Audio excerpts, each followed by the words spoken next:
Hello, my name is Adam Smith. I am doing my practical skills lesson for Instructor 1. I am displaying now attending to learn about Chapter 10, Search and Rescue. Say hi, everybody. Hello. Hi, everybody. Hi. We meet the minimum quorum requirements for students in the room. I'm now going to place the camera and begin my lesson.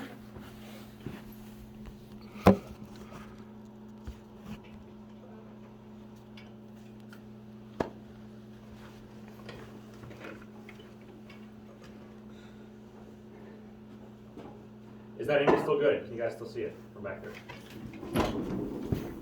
Yep. Yeah. All right. Welcome to today's lesson. This is Chapter 10, Structural Search and Rescue. This is an abbreviated Chapter 10 lesson. We have specific objectives that we have to meet today. We have reduced these objectives to explain the best practices to ensure firefighter survival during interior operations, describe structural search and rescue operations, describe describe victim removal methods, and then the skills we have to practice after our lesson today. We're going to review skill sheet 34, which is primary or secondary search, and skill sheet 36, which are victim lifts and carries. Again, like I said, my name is Adam Smith. I've been with Kearney Fire and Rescue for 3.5 years now. I'm an EMT on A shift. If we go around the room and introduce ourselves, just tell me your number of years of service and where you work and what you do. So you want to start up front? Yeah, my name is Matt. I've been at Kearney here for almost 7 years, and I'm a firefighter paramedic. Hi, I'm Brian. I'm a firefighter EMT for Kearney Fire and Rescue. I've been here for 6.5 years, currently assigned to A shift. Thank you, Brian. Brett, firefighter paramedic, Kearney Fire Department, been working for almost 15 years. Nice to meet you, Brett. Randy, I'm an EMT with Kearney. I've been here for 2 years. Nice to meet you, Randy. Bobby Higgins, Kearney Fire EMT, 15 years. Hi, I'm David. I've been a full-time firefighter for 21 years. Keith, paramedic at Kearney Fire. I've been here almost 12 years. Excellent. Nice to meet you all here. We've got a lot of different levels of experience in the room, so we'll make sure that we proctor our information directly to each one of you. And I understand some of you are going to be able to interject some information experience far beyond anything I could possibly have for you guys as well today. So I'm open and willing to receive information. Feel free to raise your hand and ask a question or add to the topic at any time. Just to let you guys know, we do have 2 exits in this room. One to your rear left will take you upstairs, and over here to your right, this will take you directly outside to the back side of the building. We do have 2 bathrooms, a men and women's bathroom in the back. We got water fountains. We will do a break after 45 to 50 minutes for about 10 minutes, and we'll come back and continue our lesson. Like I said, today we do have the instruction up here, and then we're going to practice some skills in the back of the room with some things that I brought, and then this afternoon we will test those skills, as well as after we practice our skills at the end of the class, we'll have a written test that I'll grade and return to you afterwards. So, with that being said, let's go ahead and get into Chapter 10, Search and Rescue. All right, first learning objective, objective 1. I'm going to do my best not to read slides directly off to you guys, but a lot of this material is required to have you read it too, and then we'll discuss it. Explain the best practices to ensure firefighter survival during interior operations. All right, the 3 things you really want to talk about are recognizing your potential hazards, escape unavoidable hazards, and then rescue lost or trapped firefighters. The most important part here is going to be the first step, your situational awareness, to be able to see what's going on around you and understand the ever-changing environment that you might be in. Whether it's a real simple room and contents fire or it's fully involved, you have victims, no victims, whatever you're doing, understanding the hazards around you and being situationally aware at all times will help you keep yourself and your crew safe, as well as make things go smoothly. There are different things to look for when it comes to unavoidable hazards. If there's a victim or it's fire in a far-reaching area, there are some hazards that we just can't avoid. We have to work through them, work around them, but we can still mitigate our risk in those situations as well to help keep everyone safe. And then the most unfun of situations, rescue lost or trapped firefighters. If there's a mayday call or emergency traffic for someone on your crew or mutual aid company, understanding how to keep yourself safe and also keep those safe that might be lost or trapped, or if you are the one that's lost or trapped, some principles that you can use to make sure that you keep yourself safe for a longer period. Situational awareness, big term, hot button term. We talked about that a lot today. Being aware of what's around you. Tunnel vision's real. I can say I've experienced, anyone else can say they've experienced when you aren't focused, well, where you're too focused on one thing and you don't see the big picture. We want to be situationally aware. Conditions specific to search and rescue that should be communicated. When you arrive on scene and the incident commander or the captain or whoever's in charge of that scene tells you that you're going in for search and rescue, there are lots of things that can occur inside that the outside company might not see or understand. So it's very important that when you firsthand witness or experience any of these things, they're communicated, so that way everyone understands more and can also change the information or task that you're assigned based on these conditions. So if you enter the building on a search for a victim, if you locate the fire, that's a great piece of information you want to tell them outside. Because just because we're outside, there's a good chance we have an idea where the fire is. But if you say, hey, it's on the first bedroom to the right, halfway down the hallway, you might understand the fire's in the front of the house, or if it's back in the kitchen, or if you're searching and realize the fire's coming out of the basement. All this information might be announced to you, but the incident command outside might not know that because they're not inside. Changes in heat level. If your captain is standing in the front yard directing and bringing in more companies and doing different things, do you think that they're going to be able to feel how hot it is in the living room of that house? No. No, probably not.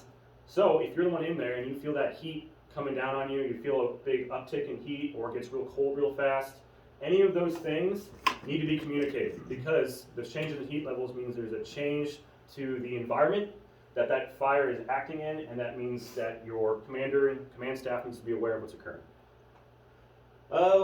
Changes to fire behavior, spread and growth. Obviously, if you're crawling down a hallway, down a staircase, through a bedroom, and you see the fire moving to different parts or acting differently, you need to communicate that.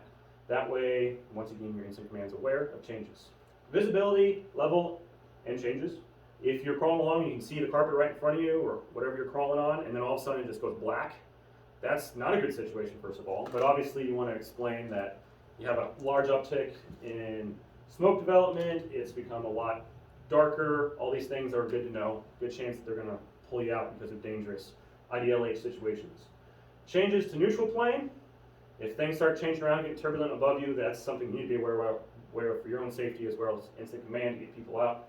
Smoke color and changes, smoke color or change of smoke color. If it's a real clear smoke and goes dark or vice versa, those things are showing that your fire is changing and things are developing that need to be aware. And of course, volume and behavior of smoke. If there's no smoke, then a lot of smoke, things have changed. All these are just anything that you could experience inside of a structure that's on fire that your incident command should be aware of. Conditions specific. Oh, the same topic, more points. Known locations and number of victims. If you're sent in to find a dog and you locate a person, that's important information. Or vice versa, you're looking for an elderly occupant and you find more than one, there's a good chance that just you aren't going to be able to drag out two people at once. So you're going to ask for assistance or let them know that maybe you need another ambulance on its way. All these are facts that could change decision making on the exterior. Starting and available air supply. If, say, you go in with low air, for some reason, I don't think you should ever enter a structure with low air, but if your air isn't full upon entry for your search, you might want to communicate, say, search team available for second search, only have 3,500 PSI. So it might change your command's direction, whether they send you on a far-reaching search or they do something real quick in the living room or right down the stairs or something quick. If you have full air but your buddy has not full air, you're going to communicate the lowest air level. Because just because I can be in there for 20, 30 minutes, my buddy can only be in there for 10, 15. So that's your maximum reaching amount of time for search. Safe havens and alternate exit routes. When your captain or incident command does their 360, they should more than likely witness alternate exit routes. They can see rear doors, glass doors, walkout basements, different windows and things like that. And there's a good chance they're going to understand that if they get stuck over here on the right-hand side, there's a sliding glass door in the back. Other exit points. But if you notice other places that haven't been burned or don't have a large smoke volume, places that you guys could go or escape, you could communicate those as well as check those for possible live victims that have escaped those safe havens, because obviously if it's smoky here and you can't breathe, you go over here, it's not smoky, more likely the victim's going to be over there. Indications of ceiling and floor collapse. This is emergency traffic. If I've ever heard one, if you're crawling along and you find a massive hole or a big soft spot, whether it's a roof, it's a floor, it's anything, you want to communicate that, because that is something that could cause a lot of harm to someone that's walking along and doesn't know it's there. And not communicating it is just as good as pushing your buddy into the hole. So make sure when you see those or feel those, you let everyone on the scene know. Review questions. What conditions should be reported to other team members and the supervisor during a search and rescue operation? Structural. Randy? Smoke conditions. Smoke conditions. You're talking about color, visibility and thickness, growth, all those different smoke conditions will be communicated. Brian, did you have something? Some type of structural collapse. Structural collapse, very important. That was the last one we just talked about, and it's a very serious, dangerous situation that can claim lives. Bobby? A change in heat level. Heat level, whether you feel on your neck, your ears, or somehow somewhere else, you want to communicate that because obviously the fire is intensifying. Matt? Number of victims. Number If of you find them. victims. That can be extremely important if you're in on a search and you locate more than one or less than the reported amount. That's also a problem because either means continue your search in a different direction. Good. All great answers, guys. All right. Personal preparation for survival. In the fire service, how often do we actually go do the super fun, intense things that we have to do? We have to go search for a victim, we have to put out a fire. It's not very often, but how often do we need to be prepared for it? Every day. Every day, all the time. So being prepared for these situations is almost as important as doing them. So we want to make sure that we're practicing sound firefighting techniques. Think back to your academy or Fire 1 and 2 days and think about when you sat in that class and you listened to the lecture, kind of similar to this, and you went out and did those skills, exactly how you were taught them and how to do them are those sound techniques and how you want to continue to do them when you're on the fire ground. Situational awareness, we've already talked about this, but it's going to come up continually through the entire presentation because situational awareness is the most important tool or skill to have on a fire ground. Anticipate types of survival situations you may face. We're talking about entrapment, we're talking about unconscious, knocked unconscious, we're talking about burns, we're talking about low air, we're talking about SCBA malfunctions, any of those things, and there's many, many more. But all those situations are things that we're supposed to have practiced and talked about and learned ahead of time. So that way when they do occur, there's only a small amount of panic and we can work through it. Practice Mayday and self-rescue. I know we do practice Mayday during our fire academy. The acronym I was taught was LUNAR. I'm not sure if that has changed by now, Captain Dave. No, it's still out there. Okay. There's some other ones too. It's kind of just whatever works for you, whatever you can remember. Excellent. And of course, self-rescue. If you're entrapped, practicing what you can do, how to work your way, maybe sliding through a stud through a wall, getting out of windows, going down ladders, opposite direction because you're bailing out. Different types of things you can do for self-rescuing. These are things you need to talk about and practice in person. Check your own and team members' air supply. I'm not sure everyone is great at checking your team members' air supply. If you and your buddy are assigned to search and rescue, I'm not sure I'd necessarily always take the time to turn around and say, how much air do you have? It's something we should do, especially if we've been working and then we come out and go back in. We need to ask each other what our air's at, because just because I checked mine doesn't mean that he checked his. It's a good practice to get into, but it's definitely something that we could work on and improve.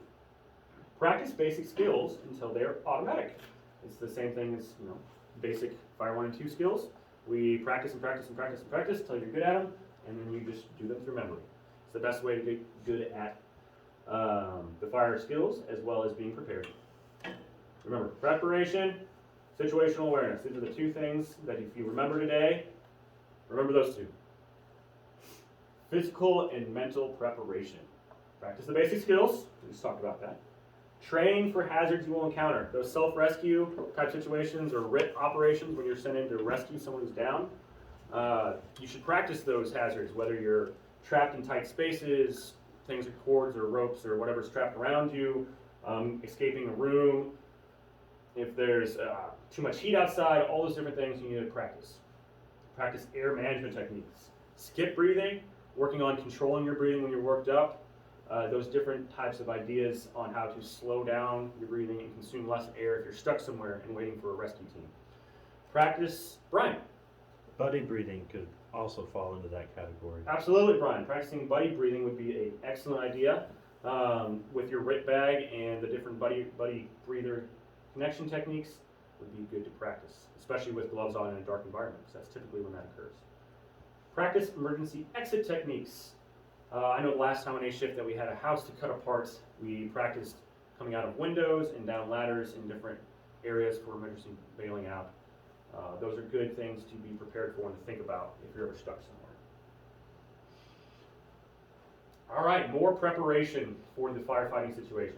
Make sure your PPE matches the hazard and is working properly. This goes along with checking your pack every day, because just because it worked yesterday doesn't mean it works today.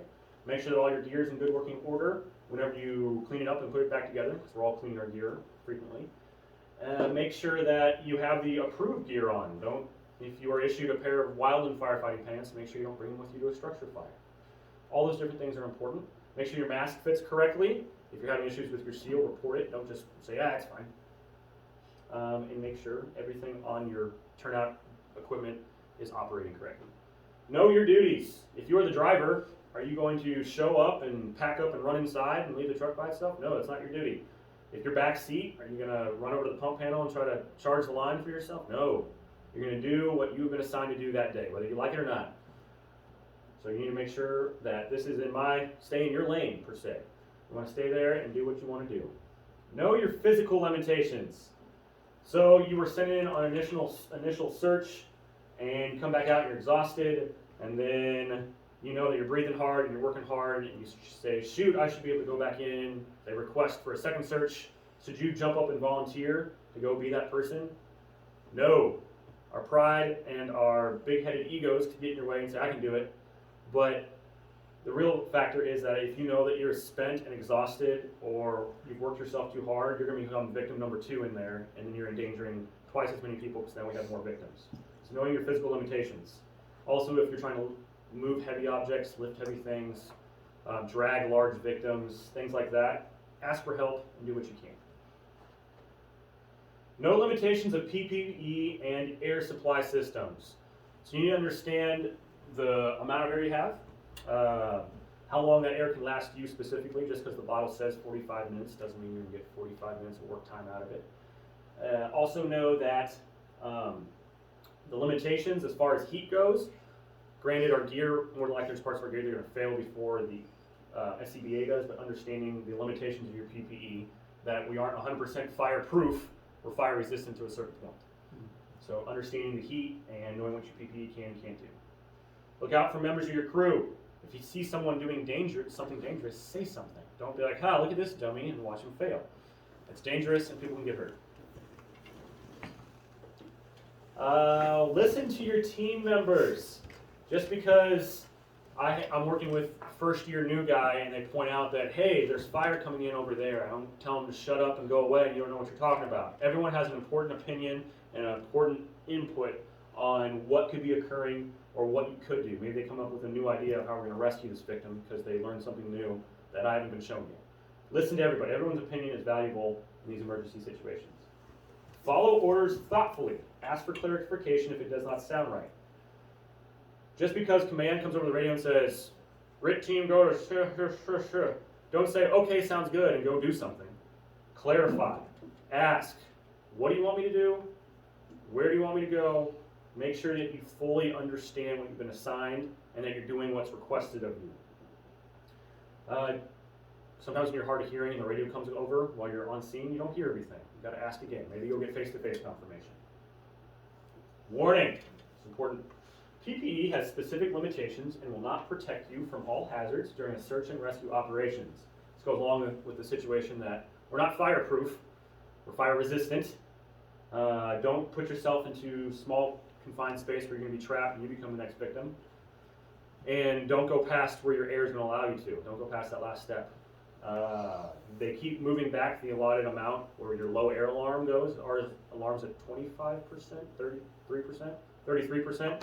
The book is even now getting to the point where it's saying don't go to your low air alarm, which I know is a hard mentality to break now that we bumped it up to a third of your tank left. But those types of ideas and actions of the fire ground keep you safer and allow you to go home at the end of the day. Practice situational awareness. Notice the theme. It's up here again. Look for signs of key fire behavior, indications, particularly those associated with rapid fire development. If the fire starts down here and then you go in there and it gets this big, You gotta mention that. Be situationally aware of what's occurring around you. Listen, feel, watch for changes in the environment. That's when we're talking about the extra heat on your neck, on your ears. Maybe you didn't get your gloves all the way on, maybe you're feeling down here. We want to make sure that we are recognizing what's occurring around us and reporting, just like we talked about earlier. Recognize psychological effects of obscured vision. So, when you put on an SCBA for the first time, it feels very tight. Sometimes you might feel claustrophobic. And if you don't practice wearing that mask often and breathing in that, you can start to feel claustrophobic. But also when you're inside of a dark house or a dark basement, you can get disoriented. If we don't stick to our one-hand search, whether it's right-hand search, left-hand search, which we'll discuss later, you can get disoriented. And then that's going to cause a lot of fear and a lot of panic. I don't care how experienced you are. If you lose track of where you are and you can't see anything, and you don't know how you're going to get out of there, you're going to experience all these things. And we want to talk about them ahead of time and understand that they can occur to anyone. And when they do occur, you've got to literally sit there and calm yourself down, think, breathe, walk yourself through the situation, report what's happening, and either hold tight or understand what you need to do to get yourself out of that situation. Overcome psychological effects of obscured vision conditions. All right, we're going to remain calm. We're not going to tell our patients to calm down. We're going to tell ourselves to calm down. Sit there, you're going to breathe. All right, I know what's going on. This is what happened. This is where I just came from. What do I need to do to get out? Maintain situational awareness. I wonder how many more times we can say this today. Stay in contact with your partner. At least if you're lost together. You can work together to get out of that. Maybe your partner behind you still has a good grasp on where they are in that structure, but you're just panicking because you got a little confused a little bit. You want to focus on your assigned task. If you have the hose and you're going towards the fire, you don't want to start thinking about search and rescue or think about what's over there. Be situationally aware and focus on your assigned task. Rely on your other senses. When your eyes are closed, you're feeling around, you're hearing what happens.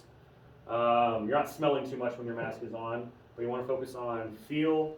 You want to focus on hearing things, calling out for victims, listening to the fire, reacting to whatever's occurring. Listen to the hose team behind you doing what they're doing. Seek professional assistance if needed. I will admit I'm not sure if they mean you want to get more training to make sure that these type of obscured vision conditions don't affect you as much, or if you're saying that you're a firefighter with severe claustrophobia and you need to see someone to work through that. Either one of those could be worked for this bullet point, but if you've gotten in this field and you just now found out you're claustrophobic, but you don't want to give it up, there are ways to work through it and understand and overcome those problems. Review questions. Question. List 3 actions that firefighters can take to better prepare themselves for survival in hazardous conditions. You can just give me one. Brian. Practice. Practice is very important. Matthew? Well, I was going to say practice basic skills. Yes, that You is already still said correct. that. Yeah, that's correct. We can review information, taking classes, and learn Excellent. different techniques. All very good points. Randy. Be situationally aware. Randy, that is the best answer we've gotten so far because that is the most important thing to remember today. Keith. Prepare yourself mentally and physically. Excellent. There you go. All very good points. I can tell you guys are listening. Mayday situation. So these are bad days. This means someone is trapped, disoriented, or having a malfunction. Got your air emergencies, lost or disoriented, entanglement, rapid fire development, collapse or trapped. Guess we also didn't mention this earlier, the rapid fire. Obviously, if you're going this way, if we go this way, we can, so you're crawling down a hallway and the fire starts coming over you, you need to call Mayday if you can't back out and get away from it. You need to make sure that you're being situationally aware of that fire development and that growth. Also, collapse, when we talk about those big holes in the floor that you didn't notice, or you're crawling behind your buddy and your buddy suddenly drops out. That's a problem, so you're gonna call Mayday on that. Even if, say it's a house with a crawl space and they just drop down a few feet, it's still a collapse, and they're still technically momentarily trapped. Call the Mayday, get the assistance coming. If they're able to self-extricate, then excellent, we're all good, we work our way back out. But a small emergency that turns into a large emergency is still a Mayday. If your SCBA starts malfunctioning and you need to get out, and then it starts working again, still call Mayday and still get out. You want to make sure that you're taking care of yourself. Determining tenability. Untenable environment may remain tenable for firefighters if. Does anyone know the definition of tenability? What is tenable? Is that the same of like where you could stay alive? Survivability. Basically, it means Survivability. defendable against attack, survivability in a dangerous environment. So they're saying an unsurvivable environment may remain survivable for firefighters if. No evidence of structural collapse. Heat levels and duration of operations stay within acceptable limits for PPE and SCBA. So they're saying that a dangerous environment may actually still be survivable and workable for us if the structural collapse hasn't occurred yet, or if the heat levels stay below our threshold over here. That's all they're saying. Environment can change swiftly due to, we talked about sudden or unexpected fire spread. Maybe someone broke a window on the upward wind side, and then it's oxygen fed and the fire goes crazy, and that's not good. We're going to have sudden unexpected fire growth. Loss of structural stability and possible collapse. Obviously, something in a house or a structure could change quickly, fall apart, break at any moment. Maybe it looks fine, it sounds fine, you go across it, it collapses. Sudden buildup of smoke and products of combustion. We don't want that fire to flash on us. We don't want any rollover to occur over us, because as those unburned products of combustion roll over your head and heat up and get darker and grow and become more turbulent, all of them have the ability to do very dangerous things and do more harm to you or a victim. So those are your swift changes we want to be aware of, our situational awareness. If the environment becomes untenable, unsurvivable, undefendable against attack, personnel must be alerted. Call it in. Personnel should evacuate. You always want to back out, because once again, it's your life first, then the victim. Sorry for the victim. It's not the best way to put it, but at the end of the day, you need to make sure that you and your partner get out in a timely situation and survive. Instant command must be notified once all personnel evacuate or take shelter. If they call for evacuation, you hear evacuation, they say, get out. There isn't, oh, get out in a second, I'll do this. The moment that you hear it, radio back or communicate that you have understood the request and you are following the request. That's an order, not a please. Identifying safe havens, possible safe havens. So, a lot of things that we preach to the public are close before you doze, so shut your doors. So if those doors can help mitigate the amount of smoke and heat coming into a bedroom. So in this situation, this fire is, say, over here. Let's say that's a back bedroom. Fire's over here. This victim could still be survivable because they had the door shut. Looks like this victim may have already overcome to something, but regardless, if the doors are shut, these environments could still be safe havens for them or even for you. And maybe you're stuck all the way back here. This is a long run out here, and your SCBA malfunctions. You could possibly go in there, and if you have no more air supply, breathe in that room for a short period of time until you're rescued. So the safe havens could be anywhere that the smoke or the heat hasn't directly affected. And of course, like you said, victims. Firefighters can use door control. If you're going in and searching for victims here, don't just throw the door open, let all that smoke and heat in. You want to control the door, have your buddy at the door controlling it, while the other person's in there searching around. If you have a third, then you can send 2 in for search and 1 for watching the door. Notify Inst Command if you seek shelter in a safe haven. That would be a mayday, because you're seeking shelter. You're having an air problem, a gear problem, whatever it might be. It's a mayday, so you're notifying where you are. And if you want to mention that it's a somewhat safe area, that might be helpful. What hazards must firefighters be prepared for to face during interior operations? So those would be those quick, sudden changes that we just discussed.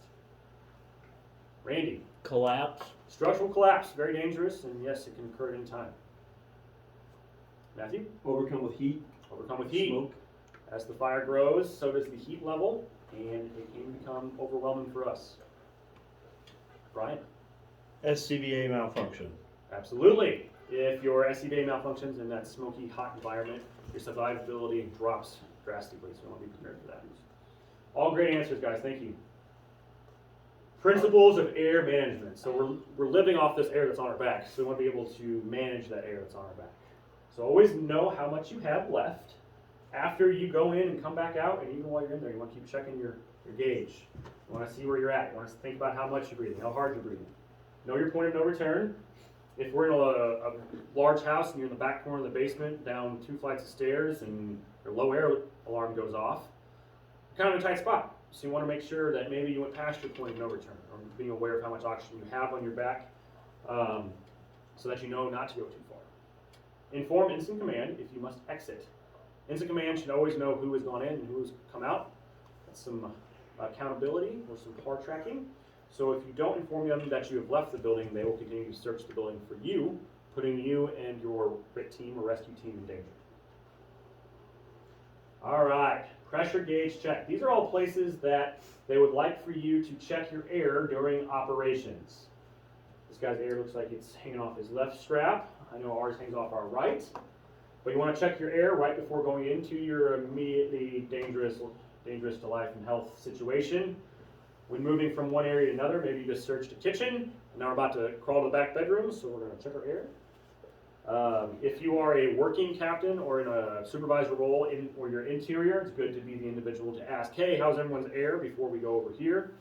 All these things can make sure that people are being self-aware of their own situation. Periods of heavy work. Most of us can say that we've been inside of a building on air and worked really hard and just breathed extra oxygen off that we probably didn't expect to. So it's good to check it after that to make sure that you didn't use more than expected. At specific intervals based on your standard operating principles. So if your department says every room you go into, you're required to check your air, and that's what you need to do. You need to listen to your department and or authority having jurisdiction. When resting, when you come out of the house and take your mask off and your pack off to rest and recoup, check your air to see if you need to put on a new bottle before you go back to work. Before beginning a new assignment, this would go into the same thing here. You just got done searching. Now they want you to go up for ventilation. Check your air before you go up there. When assigned area is reached. If you've been assigned to reach the fire room in the back of the house or get into the attic to look for extension, all these things, when you reach that area after doing the period of work to get there, it's good to check your air as well. Any questions about checking your air? Excellent. Point of no return. So, the point of no return, what did we mention the point of no return is? When your low air alarm goes off.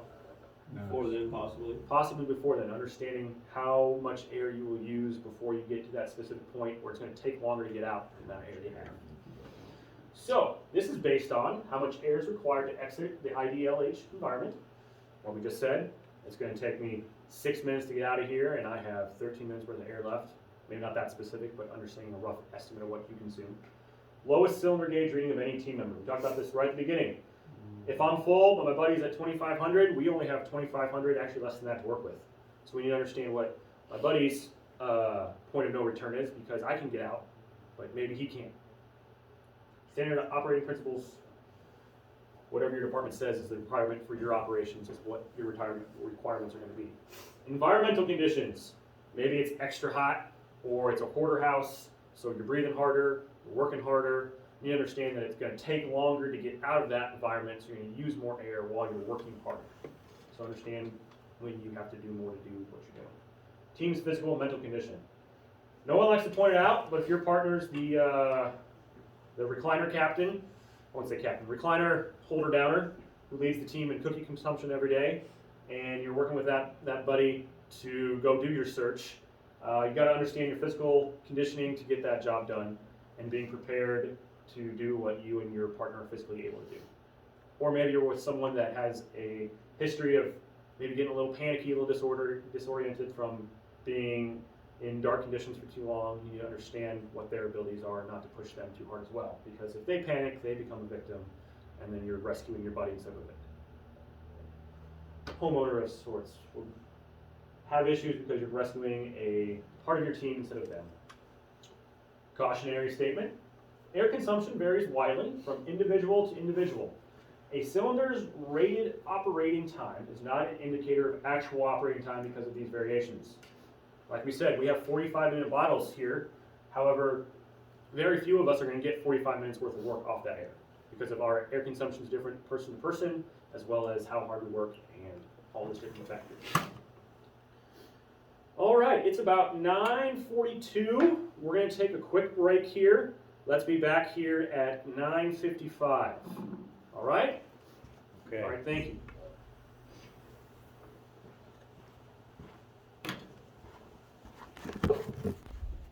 Get better. All right, welcome back to the break, everybody. Appreciate it. Thanks for all the timeline. We're still talking about air management in an emergency. So this is still a review of the last slide that we just talked about. But the real idea here is don't leave your teammates, don't leave them in a danger zone, and maintain communication. If you go in with your buddy, you come back out with your buddy. It's 2 in, 2 out. Maybe it's 3 in, 3 out. You don't want to split off from a third member of your team.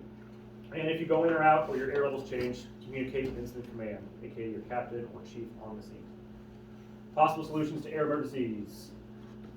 Stay low to the ground. Ensure the valve is open. Make sure that you can adjust and readjust your mask to make sure that it's correctly operating. You can open your bypass valve to let oxygen free flow. Staying low lets you get away from that heat. In a truly air emergency, you could always attempt to find a safe haven where the air is more clear and filter through your Nomex or your coat. All these things could be directed by your own SOPs. And that bypass, like I said, open or shut it to make sure it's working. And then air sharing with your buddy breathing or the RIT team with the RIT bag and all the options they have in there. Possible solutions to an air emergency. The solutions are to either stage in place or be rescued or buddy breathe, really. But these are just a full drawn out explanation of what you could do. If trapped, disoriented, stay calm. Activate your pass device. That's a big part. Once you're asking to be rescued, you need to alert everyone around you. Activate your pass real quick. And breathe slowly. You want to use as little of that air as possible to make sure that it lasts as long as possible. If the SCBA regulator is inoperable and air remains in your cylinder, you can open the bypass valve. Open that valve, let the air free flow, breathe it in. But remember, you're going to burn through it a lot quicker, which could put you in a tough spot. If air runs out before rescue arrives, there are no other options. Create a gap between your chin of the mask and take a breath as needed. You could pull up your mask and breathe through your Nomex and or coat to breathe somewhat filtered air, but this is not a very sustainable way to make it out of an emergency. If you're having an air emergency, try to shelter yourself from the immediately dangerous to life and health situation if necessary or possible. Same thing as finding a safe haven and staging in place. What are the 3 key principles of air management? Who's got a key principle of air management? Randy. Remain calm. Remain calm. Thank you, Randy. That's excellent. It is important to stay calm and don't panic. Anyone else? Practice safety, buddy breathing type things. There you go. Practice your air management principles to make sure that you are prepared for those situations. Always know how much air you got in your cylinder. Very good, Bobby. You can better protect yourself from the immediately dangerous air situation if you know how much air you have. Shelter in place. It's an emergency. Transmit your day-day. Emergency traffic. Mayday, mayday, mayday. Report where you are, what you're doing, how much air you have. Anything else in the situation that could be pertinent to your incident command, report it. Remain calm. Control breathing. Randy just said it. You're going to sit there and relax and think. Help is on its way. Control my breathing. Get uninvolved. If you're out in the heat and the fire and the smoke, get into the room where it isn't. Pretty simple. Get away from the danger. Shine a light, make noise. Activate your pass. Have a flashlight, wiggle around. When you hear people coming, yell. Continue to communicate. Check in with incident command and say, I'm doing all right. I have this much air. I can hear them. Things like that. Activate the pass. Talk about that. Listen for sounds. If you hear them coming down the hallway, don't be quiet in the closet hiding. You want to come out of there and make sure that they are aware where you are. Isolate yourself from the fire department. If the fire's over there, go over there. You don't want to be sitting by the fire waiting to get rescued. You're not trying to stay warm. What actions should be taken if it is necessary to shelter in place? Mayday, So IC knows what's going on? Yes, Matthew. You want to communicate, call your mayday. Yes, Captain. Control your breathing. Control your breathing. You don't want to panic and breathe more. Randy. Remain calm. Still remaining calm. I like it. These are all great things to do while you shelter in place. Make them aware of where you are as well. All right, for discussion, what type of emergency situation would require a firefighter to shelter in place rather than escape? Yes, Randy. Conditions changed behind him. Correct. If you're doing something over here and the fire goes behind you and you're trapped, you're stuck. So you got to shelter there until someone can come through and knock down that fire and get to you. Yes, Captain. Collapse. Collapse. It's dangerous. Someone goes through a floor, falls through a roof. They could be injured. You could be trapped. All these things could cause you to be stuck there. Anything else? Maybe if your partner's down and you can't get out with yourself and you need help, so Right. you're gonna stay where you're at. You're going to stay there with your partner because 2 in, 2 out, 3 in, 3 out, whatever the crew is. You want to make sure that you stay with them at all times. If they're down, you stay there with them until you can rescue them. On to learning objective 2.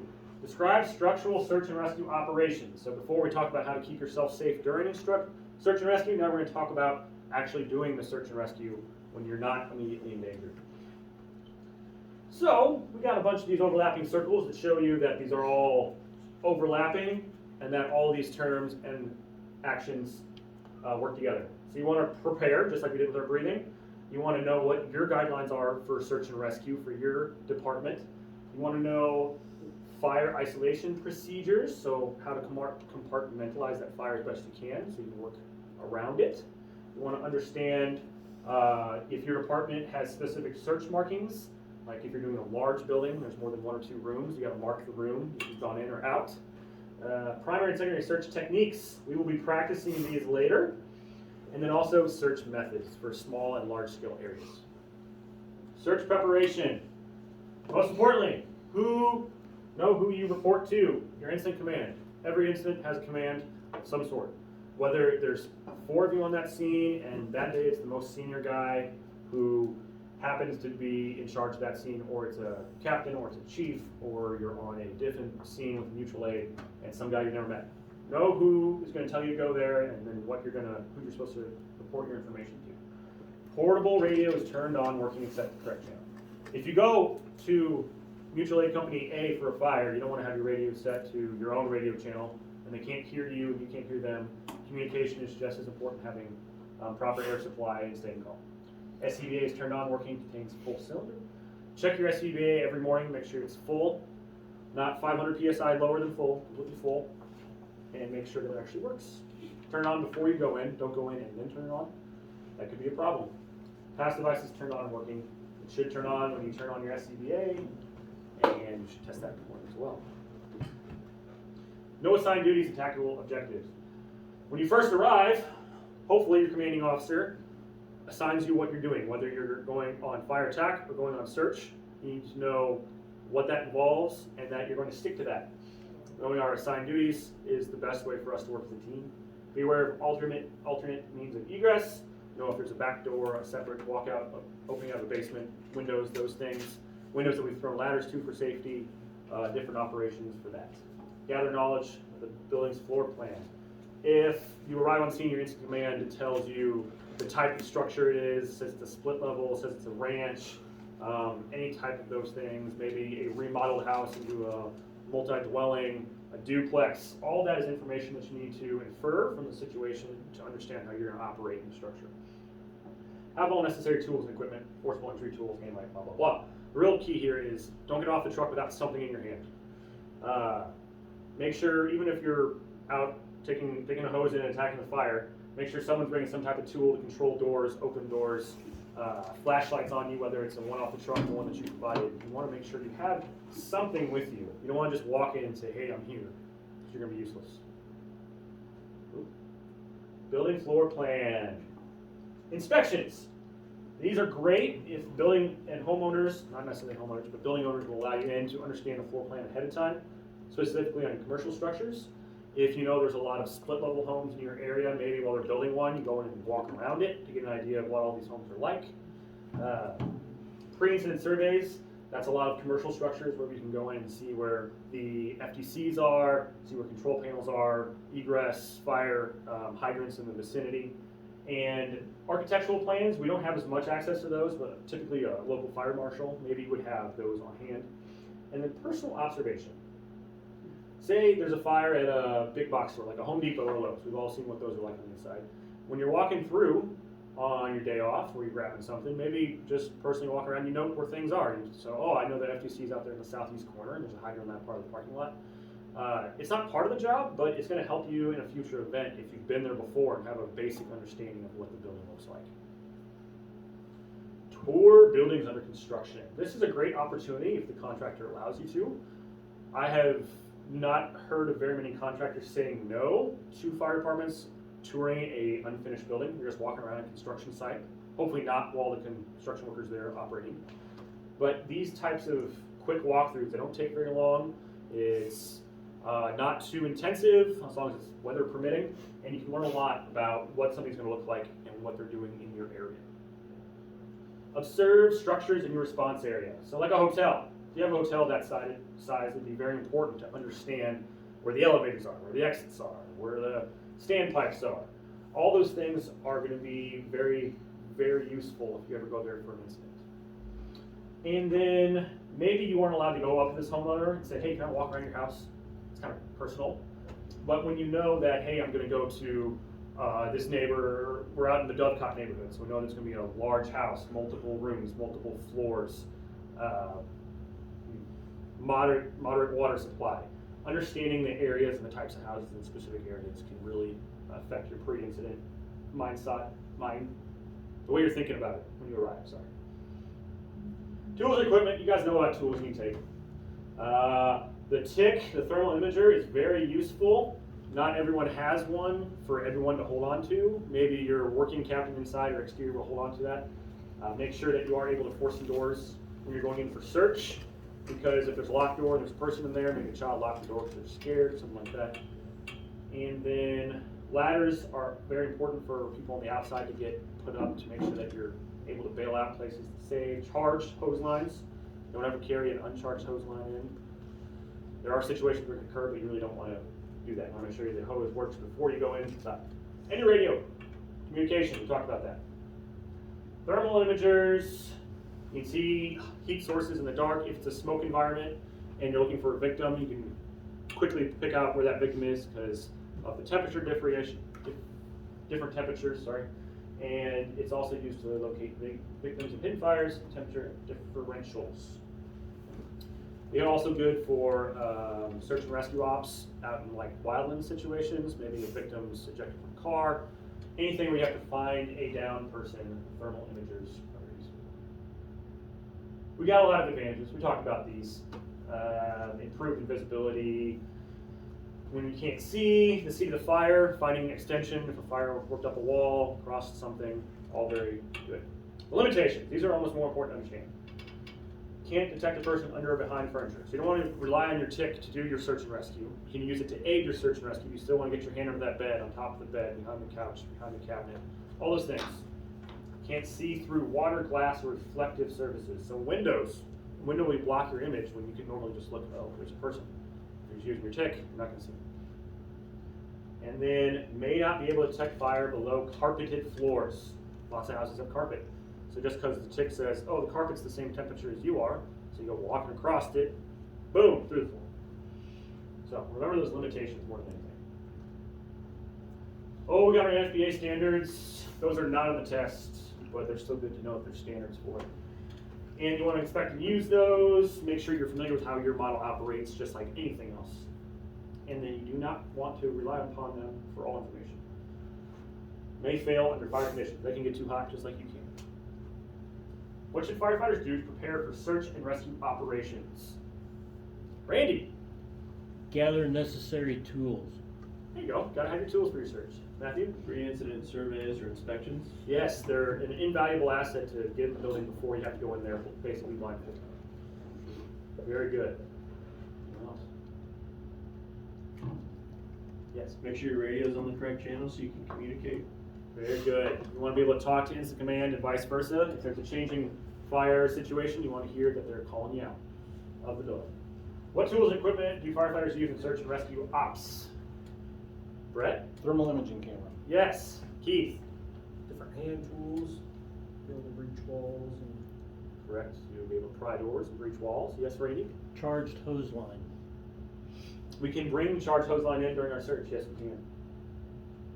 Alrighty. What type of equipment is used in your jurisdiction for search and rescue? I'm going to go ahead and just elaborate, and we talk about everything we just said there are the things we use. Good work, guys. Search safety guidelines. Matthew, would you go in this environment to search for somebody? No.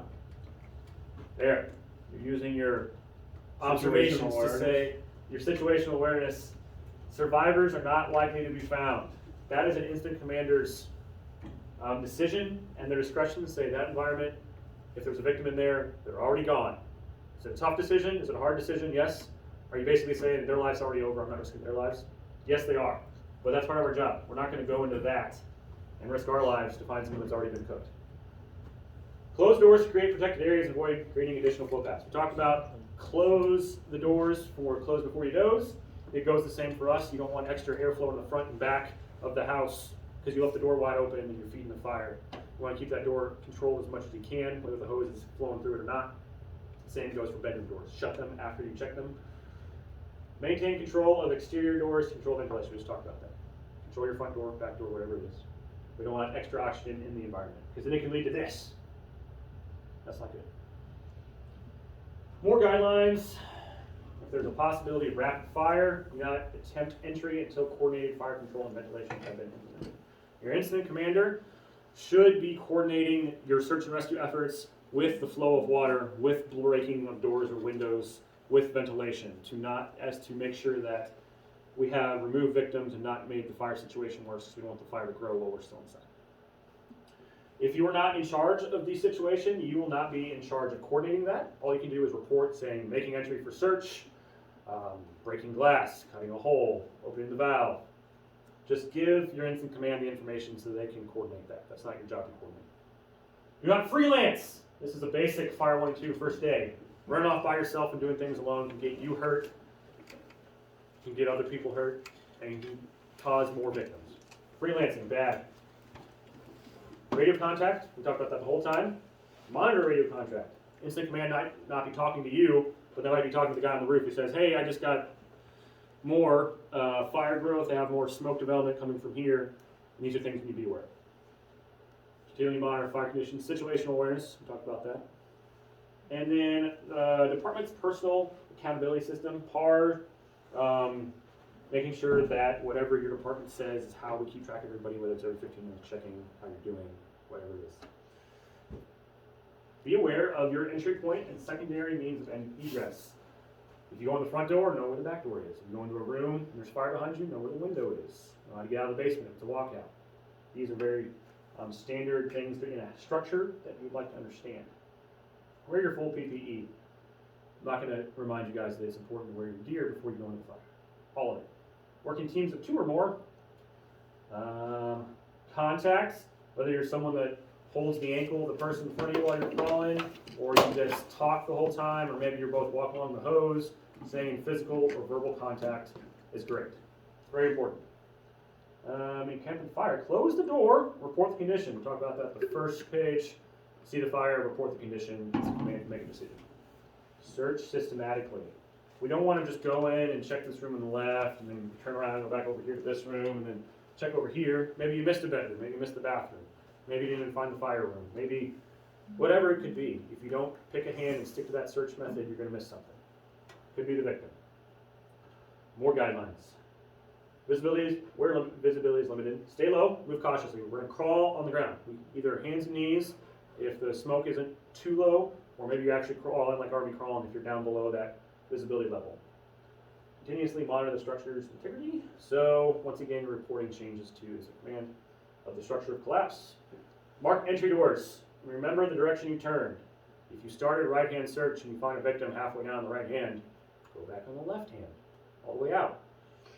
Don't assume that, like, oh, I've been crawling right hand for a while, I'm going to finish my right hand with the victim. It might be a longer way around than you think. When visibility is low, well, visibility is discouraged.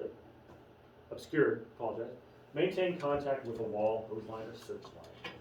When we talk about search lines, we're talking about large area searches where there's a systematic way to be connected to one central line off of branching lines to stay in contact in a large area search in a low visibility type situation like in a factory or commercial structure.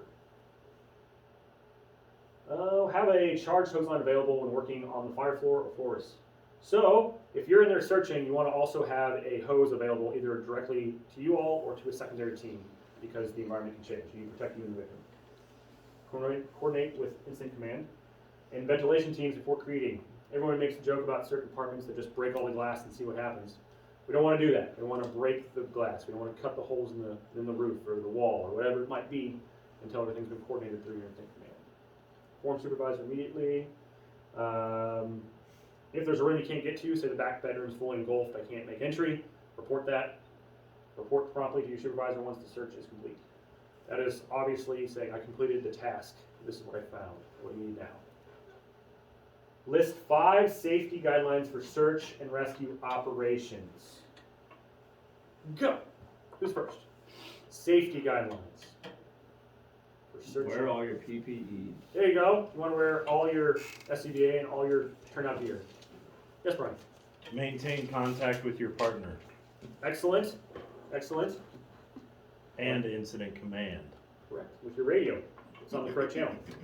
Anyone else? Take tools with Sir. your Yep. hose line.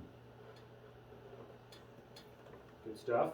Don't freelance. Don't want to be a freelancer. Don't do anything by yourself.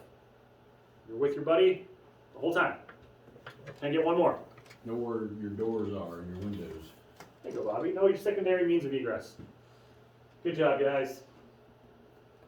Fire isolation. You want to put the fire by itself. Some time out over here. Locating and isolating the fire must be a priority before any search. If we know that the fire is in the basement, do we want to go directly into the basement or search the area around the basement? We want to understand where the fire is at and how we're going to search in the vicinity to make sure that we are able to find the patient. May be accomplished a number of ways. Entering to search provides a ventilation opening. That's our point that we talked about. Open the front door but shut it right away and or back door. So we don't want to give extra oxygen into that situation and make it worse. Ensuring fire does not spread should be high priority. We aren't going to save victims if we let the fire go 20 feet in the wrong direction and get them extra hot. Then we just aided in their demise. So we want to make sure that we're keeping the fire compartmentalized the best we can. Maybe we can't put it out right away, but we can mitigate it to get victims out. Search markings. This is the national standard for search markings. Your local jurisdiction might have something different. When you enter the room, you're supposed to put one single slash. When you exit, you put the secondary slash to make an X. Like this gentleman did over here. Good job. It shows that you've been in there and the room's cleared. And then down here, this is more for a drastic large search situation. So this isn't necessarily just if you're doing one single structure. This is if you're searching large commercial properties, multiple dwellings, maybe it's a large flood situation, you're going house to house. There are specific things you're supposed to put in each situation. See, this house had rats. Don't want to find those. But it's very important to show when you were there to inform those that are coming that the place has been reviewed. What marking systems does your jurisdiction use for search and rescue? Does anyone know? We have additional markings. We don't have a specifically defined search and rescue mark for household structures. However, if we got into a large situation, I'm sure the X-out method would be our go-to. Primary search. All right, this is a very good example. Hose line team comes in. You have a charged nozzle right here. Looks like search team picked a right-hand search. They got in. They're low, hands and knees. Right-hand search. Come around, they find the first victim. You want to move fast but thorough. We're not running on our hands and knees, but we're moving quick, so we want to cover as much area as possible. You want to fan out and cover as much left to right while still being connected to the wall and to your partner. It could be going on before or during. These guys could be, I'm not sure where the fire is supposed to be in this structure. But these guys could be spraying water down this hallway while these guys are still searching over here. And they knock down this fire in this hallway, and then These guys make it in here to this bathroom, they come back here, they make it around. All that could be done while these guys are putting out fire. Quickly check known or likely victim locations. All of us have inferences of where we think a victim might be in a structure. We're going to check the bedrooms first, above the bed, below the bed, closets, maybe some back bathrooms off of those bedrooms. Specifically the time of day as well. It's the middle of the night, typically people are asleep. Middle of the day, maybe they're more in a larger living area or kitchen. You want to check all the areas that you think could be affected. Port changes, situational awareness. Teams of 2, maintain physical, visual, and voice contact. We already talked about that. It's in here again because it's that important. 2 in, 2 out, always in contact with each other. You can use each other if you get lost to get out. Because one guy might remember this, one guy might remember that. Work together, we're out of here. Secondary search. Your primary search is faster, and we want to say thorough, but it's not nearly as thorough. Your secondary search is slow, and you're really getting into every possible corner, nook, cranny, above, below, in every room of the whole structure.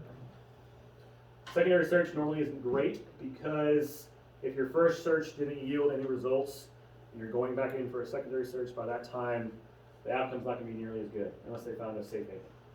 Ensures no occupants were overlooked during primary search, which was quick and mostly thorough, often conducted by different personnel than primary. That way, if myself and my partner went into the first search and we said, oh no, we checked over there, we're good, we're good, we're good, you send a second group of people in who haven't inferred that this room's clear or this is already good. They're checking different parts, thinking differently. Same systematic step as primary, right hand or left hand, whatever you and your partner announce, that you announce to instant command as well. Do not remove SCBA until it's determined safe to do so. This includes overhaul for all of you old school people that don't believe that you need it, breathing air on during overhaul. However, you want to make sure that you have breathable air at all times during your search and your overhaul. What is the difference between a primary and secondary search? Randy. The primary is quicker, the secondary is slower and more thorough. Yes, very good. Very good, Randy. Search methods. Each department has its own procedures. Granted, they should all be very similar. And there's specialized methods. Oriented search, wide area search, which is going to be more of those large area commercial type situations. Very few households are going to have vast open rooms that we can't search with just 2 people. And then also searching with the thermal imager. On your primary, most of the time you're not going to take your tick with you on your primary. Some people do, some people won't. But your primary is going to be quicker and more of a speed moving around and taking your time to sit there and scan every room. It'd be great to be able to use it, but you'll want to make sure that you're still checking with your hands and your visibility that you have and not relying on your tick. Because remember, it doesn't allow you to see everything. So you may use it, you just may not use it as thoroughly as you would if it's your secondary. Correct, Brian. Okay. Absolutely. All right, here's a left-hand search pattern. We went into this bedroom. We would hopefully have a minimum of 2 people here. The leading firefighter would go in with their left hand, go around, reach under the chair, behind the chair, keep their hand along the wall, keep feeling along the wall, sweeping their what would be their right hand out in the middle of the wall, the room, maybe swing their leg out, feeling for anything that doesn't feel like furniture. Get to the bed, keep left hand, search around the bed, searching under the bed, over the bed, back corner of the headboard, staying left. Rear firefighter would be maintaining door here and watching for changing conditions out here or in here, while also calling out for victims. So your rear firefighter has operations for basically overwatch, if you want to use that term, while the primary firefighter here is doing the search in this room. If the room was large enough that they couldn't reach the middle of it, you could both go in, but you need to still somehow maintain your door security. Any questions about that? Any additions? Okay. Searching the fire floor. It's the floor of the house the fire's on. It's not one big fiery floor. Start search as close to the fire as possible and then work toward the entrance. You want to make sure you still start with the right hand or left hand from the door, but you want to work towards where the fire is, where you need to get a victim out as quickly as possible. Proceed as directly as possible from entry to reach the point nearest the fire. That's right. Hose line or search line will provide a way to remain oriented. That would infer that the hose line has reached the fire before the rescue team, the search and rescue team, has gone in towards the fire. So if the hose line has already gone in towards, incident command to the 360 said we got a fire in the CD corner. They stretched the hose line back there interior. You could also use that line to guide yourself back there. 2 search teams, much more effective. Got 2 firefighters going down this hallway. This looks more like a hotel or dormitory type situation. A lot of houses are gonna have this many rooms. But they went down, doing a right-hand search that room, came back out. They did a marking system because this is clearly a large dwelling. And then this team is doing the same, and they're working down the hallway until hopefully they finish out down here together. And if you're just the 2 of us, this is much more realistic for the manpower that we would operate with. As you can see, they went left hand, searched every room all the way down and around. And they marked each room. Marked. Alrighty, more methods. Control egress, passageways. Stage firefighter at the door. If we have the manpower to do so, we'd like to leave someone at the front door or back door to make sure we're maintaining that door security for limited ventilation, as well as moving hose in and out. So we don't want that hose catching the door, rip the door open, and all that kind of stuff. Close the doors that are how am I reading? Close doors to adjacent rooms after they are searched. Yes, close the doors, mark they're done. No one else needs to go in there. Position hose teams to control accumulated gases. You can use some fog nozzles to do some mechanical ventilation, get the air moving around, get the gases moved out, and then you're checked to search for victims. Low to the floor. Perform a survey. Thermal layering, buoyancy of smoke, all these things that we know about the neutral plane of the smoke in the building. We want to be aware of them and understand what it means to us inside the fire. Victims, obstacles, and layout of the room may be identified quickly from this perspective. If you get low and look across the floor below the smoke, you can see a lot and understand what's going on in the room without seeing the whole picture. Walk upright if there's minimal smoke. If it's not overly hot or you're not on the fire floor, move quickly. You can stand up. It's not that hot. I know we're taught to always crawl, but if you're in this type of environment, at that moment, you could move a lot quicker than if you're crawling across the floor. Obviously, you can't see much. It's smoky. It's probably reasonably hot, so you want to be low. Get below it and try to see around. If you encounter extreme heat or cannot see your feet through the smoke, you should not be walking upright. If you confirm that I'm standing here, I can't see down there, that means you're standing in the combustible fuel. You're standing in potential fire. So that's dangerous. Get lower. Teach kids to crawl out of houses when they're on fire. Why can't we crawl around in them? Search methods. Victims may be found in paths of egress.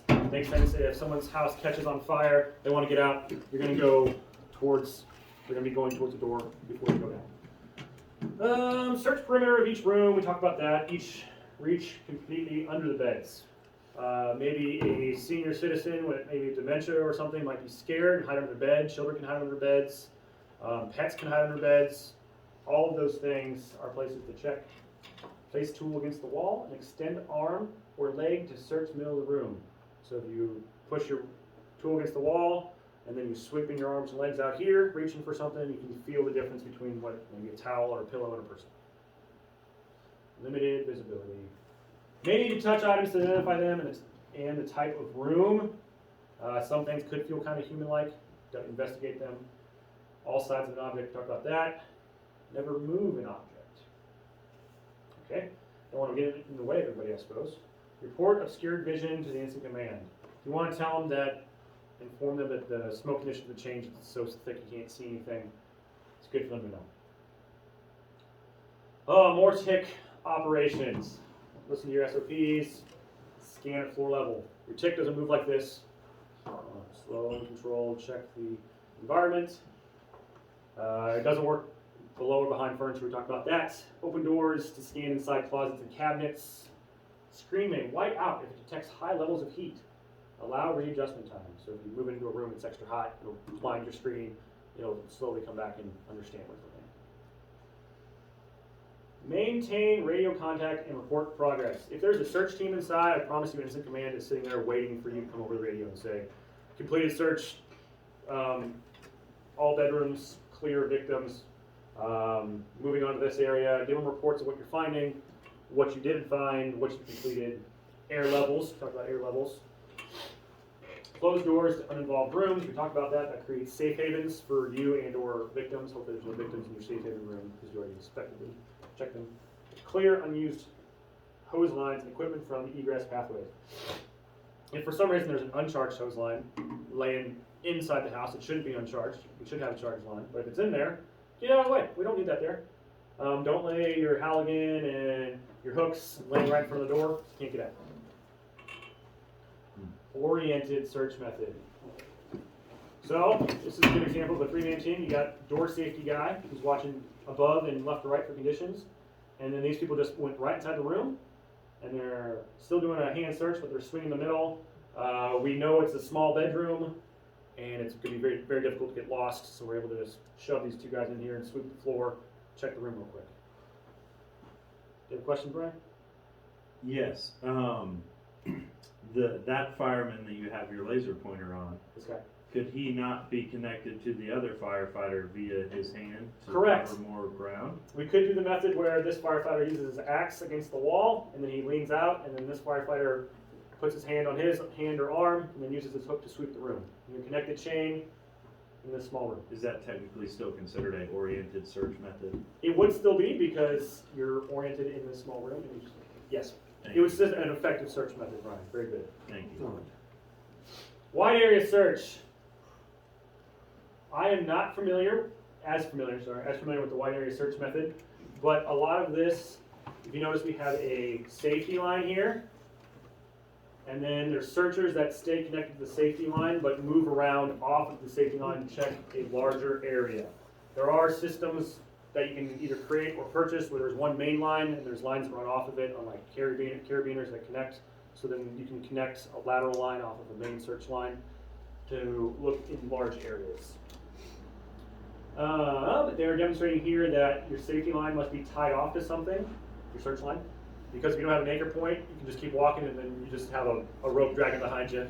And that's not very effective. So, the minimum, 10 feet away from the door, 3 feet off the ground. 10 feet and 3 feet. Wide area search method with rope springs and knots. You can create this or purchase it. And they have intervals, looks like every 20 feet, you have a knot. Here's an example. Lead line guy goes all the way in. This guy has a lateral line that's connected, so that way, wherever he goes, he can find his way back to the lead line. VEIS method.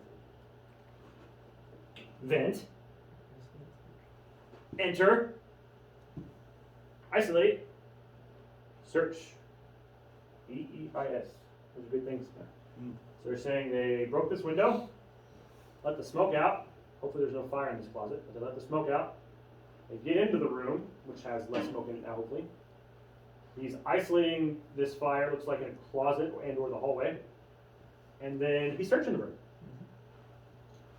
Now, to be honest, if you're finding a victim in this environment and you have to vent it, enter, isolate, and search, good chance you find the victim. Survivability here isn't great for the victim because they're still exposed to hot, thick, nasty air for who knows how long in the situation. But the VEIS method is vent, enter, isolate, search. Rapid search, talk about that, usually chosen when there are possible victims in a survivable. So they're saying that was a survivable environment. Most house fire victims are not always survivable. Should only be initiated after size up because your IC would know the fire's in room A. I want you to go into room B, do a quick search and vent. The thing that made this effective is I'm assuming that they're saying this is the hallway and the smoke's coming into this bedroom, trapping this victim. They're saying we're compartmentalizing the fire like we talked about earlier to the hallway and that side of the house, so then we're moving the victim that way. The compartmentalization or the isolation part is the big key there. Close before he does. So we're help there. Usually chosen when there are other victims. Should only be initiated after size up. Rooms involved with fire or show indications of backdraft. Flashover should not be searched. VEIS is for survivable possibilities. If there's a room on fire, sorry, but that victim's done. We're not risking ourselves. Matt. So VEIS is basically if there's a fire in a back bedroom, let's say it's at night, and the kid's in the room, and down the hallway is where the fire's at, so they can't escape. Mom and dad are outside and say, hey, my kid's in this room. Then we would break the window.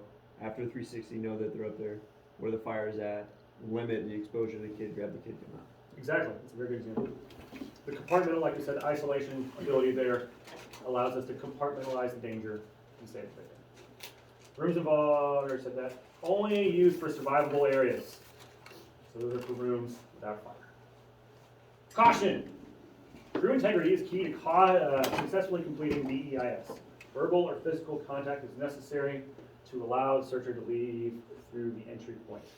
You want to come back out the way you went in, whether it's a window or a door or whatever it was. Review questions. How do thermal imagers aid in search operations? Brian Kidd. You can see through smoke a lot better. Yes, you can see through all the dark, thick stuff, and you can see a different temperature, maybe a body on the floor. What's the difference between a wide area search and an oriented search? Brian again. A wide area search usually consists of a team and that is tied off via ropes and anchors. There's one key anchor point, and you zigzag like the snake game on a Nokia phone through a large area trying to find victims or whatever else. Whereas an oriented search would be like your typical bedroom with maybe 2, possibly 3 firefighters searching a average sized bedroom for victims. Very good, very good. I like that answer, Brian. What does the BEIS acronym describe? Keith. Vent, enter, isolate, search. Very good.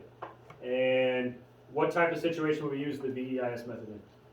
Maybe if we just want to go in and search a particular bedroom for a victim where we can quickly and rapidly go in and have a chance at pulling somebody out of an area where we suspect they're at or confirmed they were at. Very good, Keith. Good stuff. Give an example of a situation that might require the use of an oriented search technique. The BIS method in the situation that Keith and Matt described qualifies for that.